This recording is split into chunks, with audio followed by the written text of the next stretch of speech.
Hello guys, welcome to my channel, or welcome back if you've already been here before. My name is Samura and this is the May wrap-up. So in the first half of the month of May, I completely destroyed my TBR. I don't know what I've been doing. I don't know what came over me. I just picked up books as I liked without any consideration for my actual TBR. And now I have no choice but to tell you about what I've done this past month. So the first book I actually read, it was a novella. I read Under One Roof by Ali Hazelwood. This is a very short novella, a little bit more than 100, maybe if I'm not mistaken, 120 or 130 pages. So it's a very short read. I picked it up at the beginning of the month just on a whim because I wanted to read something quick, something romancy, but I wanted to finish it very soon. So, to give you a very short synopsis of the book, this book is about a girl named Mara. She's a sciencey girl, as all Ali Hazelwood's characters are. She's an environmentalist, and she gets an inheritance by one of her professors, one of her favorite professors. She gives her half of her house, and because she's a student, she can't afford to, rent a place of her own. She moves there, even though she has only half of it, and the other half belongs to this guy she doesn't know anything about. So she kind of packs up and goes to live there. He's a lawyer for an oil company, I think. Their companies are technically enemies.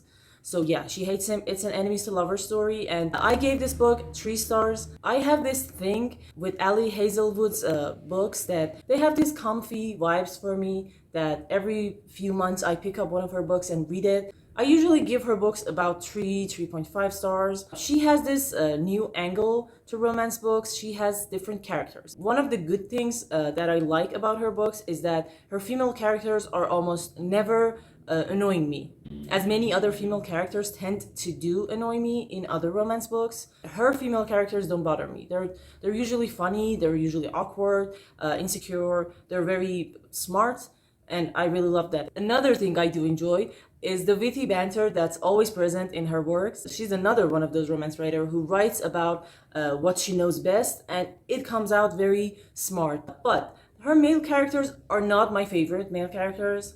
I still think it's very good that we get to see different types of personalities, different types of guys. She does that. Ali Hazelwood showcases types of characters that you don't normally see in other romance books, and I think that's actually quite valuable, and I like that about her books. Even though they're not my favorites, but I still enjoy to watch the love story. After I did that, after I read Under One Roof outside my TBR, I did something worse.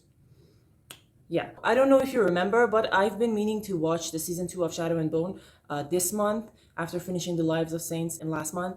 I wanted to watch the show, and even though I still love the characters, I love the cast, I actually did enjoy the first season. It was really good. But in season 2, I don't know what happened. They changed so many things, and they omitted so many of the important parts that were essential to the character developments. I don't know why they did that, but yeah, I didn't like it. I still love the cast. I really do. They were perfect. But I loved the introduction of Nikolai. He was Nikolai. The guy who was portraying Nikolai was really on point, even though they even toned him down. They didn't let him to, become the Nikolai we expected. Everything was a bit diluted, but anyway, I did watch the show, and to wash it away, I made a decision to read the entire Shadow and Bone trilogy this month. So yeah, when I was reading this, I said, I'm not gonna read the whole thing. I'm just gonna check one thing out and then move on. But yeah, I ended up reading all these 3 books. And yeah, that took a big chunk of my time in May. So yeah, very bad decision, but I did enjoy it.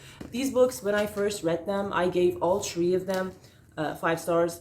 I know this is not maybe a very new kind of YA fantasy. It's a very classic tropes, chosen one, saving the world. That's repetitive. We've seen it in other fantasy books, but I really connected with these characters the first time I read the books. I really loved them. So yeah, I enjoyed rereading these books. I don't usually change my first rating, so they would still be 5 stars because I love the story, even though they kind of butchered it in season 2. I don't know why they did that. Honestly, I don't see why it was necessary to change so much. Yeah, a bit disappointed, But that is that. Oh, and I don't know if I should tell you what this book is about. I think everyone knows him. But okay, a very short version. Elena is an orphan. One day, in a very difficult situation, she discovers that she has a hidden power inside herself, and people with that kind of powers are called Grisha, and they are picked off from among ordinary people, and they go live in a school for Grisha, and they get trained there, and later on they become the second army of Ravka. But reading these, I always thought that it's very well done, even though it's simple and it doesn't take you much time. It is high fantasy, but it's not very complicated. It's very easy to read, easy to understand, and I really liked Lee Bardugo's way of giving life to her characters. I enjoyed these books a lot. The season 2 wasn't good. I'm being honest, it was not good, but I enjoyed rereading these. Yeah, I do recommend these if you're into that kind of fantasy books. All right, so after I went off track for half of the month, I finished The Well of Ascension by Brandon Sanderson. This book was the highlight of my month. It was so good. I didn't expect it. I mean, The Well of Ascension is the middle book. I expected it to be slow. I expected it to be a little bit boring, but I really loved it. I didn't know I had this much appreciation for slow books. Till this day, I didn't know that, but The Well of Ascension proved to me that I was wrong. I actually can enjoy slow books if they're written very well.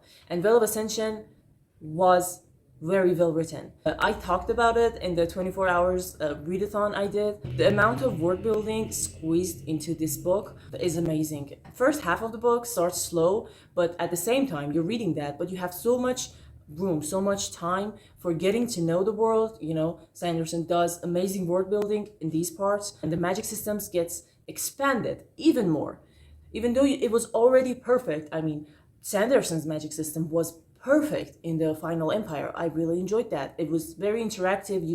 You had to focus to kind of keep track of the action sequences. You have to think about them. It was alive, it was dynamic, but he added something to it, and it just became so much better. I really enjoyed all of the battle scenes, all of the action sequences. They were very well done. They were very stressful, very engaging, and very fun too at times. And then there's the characters developments, which you kind of get to know them in this book, because the first book you don't know anything about anyone, and I did mix up some of them together. When I was reading the first book, I had to go back and check their background to see which one was which one of them is talking now, which ability every one of them had. I had to go and check. But in this book, in The Well of Ascension, you kind of grasping everything, and you have a very much better understanding of the story because you know them better. Everything's developing into a solid picture, and you can finally get to enjoy it. And that was very satisfying for me. I really haven't read a fantasy book that gripped me this hard in a while, a year maybe. I put it off because I know, walking into the Cosmere is gonna cost me, and it's gonna take so much time, because once you're in, you have to continue. You have to explore the whole series. You have to explore the other books as well. And yeah, it kind of draws you in, and I don't think you ever get out. Yeah, that's why I started these books late, but I really recommend them. If you haven't read them, please do. They're really good. You're not gonna regret it. Although have in mind that every book, every writer has their own flaws. And I know some people have problem with how Sanderson treats female characters. That's felt, if you want to be sensitive on that, I can feel that among the pages, but you can feel it. But because everything else is so well put together, and everyone has a flaw, and Sanderson is allowed to have a flaw. So if you heard that this might bother you a bit, it's not that bold, to make your experience unpleasant. You can overlook it. I definitely could overlook that. The ending of this book almost had me put a pause to my life, because I couldn't live, I couldn't sleep, I couldn't eat. I was listening to the audiobook and I was pacing around the house because of the stress, because the stakes were so high, and I was so stressed, and I was so worried that what's gonna happen to these guys. The ending was absolutely perfect. All right, so the next book I finished was Beach Read by Emily Henry. This was Another 5 stars read for me. And oh my, this book made me feel so much starting it. This was actually another very slow read. I really didn't know that about myself. I'm enjoying these slow books actually a lot. I read Book Lovers by Emily Henry and I fell in love with that book. I did not expect a romance book to be that impactful, that perfect. I gave that other one also a 5 star. This was even better than that. This book starts very heavy. You kind of don't expect a title called Beach Read. You kind of don't expect the story to start at such a dark place. January, the main character, is going through some very difficult, heart-wrenching emotional trauma at the beginning, throughout the book, not just at the beginning. So she's in a very tough situation, and Emily Henry does that. She kind of brings stuff into the book that you're normally not comfortable with because they're too messy and you don't know how to get out of them. If it happens in real life, it would be very difficult to handle, very difficult to navigate through. And she does it, and she delivers. At this point, she's one of my favorite authors. She does that amazingly. She knows the human heart. She knows how to handle pain. This book was really good. I highly recommend it if you want a book about life. And the fun parts are there. The banter is very witty. You get a glimpse of it in the first chapter, so you don't have to wait for that to happen. And her characters are very smart. I love that. Again, like Ali Hazelwood, she writes characters she knows intimately. She knows a writer's life, and the end result of that becomes something very smart, something very accurate. The male character, also very good. He has his own problems, as January does, and that's what makes him very real to me. I really enjoyed how these two very opposite people came together, and they kind of balanced each other. They didn't change each other, but they were there to support one another, and that was very beautiful to witness. I really recommend this book. I again forgot to tell you what this is about. I'm sorry. This book is about a girl, a romance novelist, who does no longer believe in happy endings. She goes to this beach house and she's trying to finish a novel. And the male character, Augustus Everett, Gus for short, is a contemporary novelist who writes very serious stuff, usually very bitter stuff. And they have opposite worldviews, at least in their works. They have opposite worldviews, but they're both stuck. They have the writer's block, both of them, and they kind of have this bet to write each other's books. I mean, January is going to try to write something Gus would, and Gus is trying to write a romance novel. So yeah, they're stepping outside their comfort zone, and that's another tool I actually really love. And this book was amazing, even though it was not what I expected. I expected this book, because it's called Beach Read, I expected it to be funny and fluffy and lighthearted, and this is not that. This is very deep, this is very emotional, this is very moving. But the ending, oh god, the ending was worth all of it. Reading through it, I actually was thinking this is a 4-star read for me, but the last third of the book, it became a 5 stars. It even surpassed 5 stars for me. Yeah, highly recommend this one. Number 7, the book I read next, I finished next, was The Invisible Life of Addie Larue by Schwab. This book was another surprise this month. I expected something going into this book. Oh, before I forget, let me tell you what this story is about. This is about a woman named Addie Larue in the 1714, I think. Was it? Hang on.